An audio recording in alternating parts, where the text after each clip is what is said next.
Good morning, everyone. Today's topic is science behind mushrooms. Mushrooms are not plants, they belong to the fungi kingdom. Unlike plants, mushrooms do not prepare their own food because they do not have chlorophyll. Instead, they get nutrients from dead and decaying matter. This process is called decomposition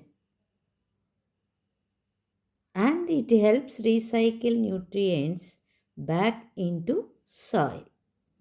So, mushrooms play a very important role in nature's ecosystem. They grow from tiny structure called spores, not seeds. Under the soil, there is a network called mycelium.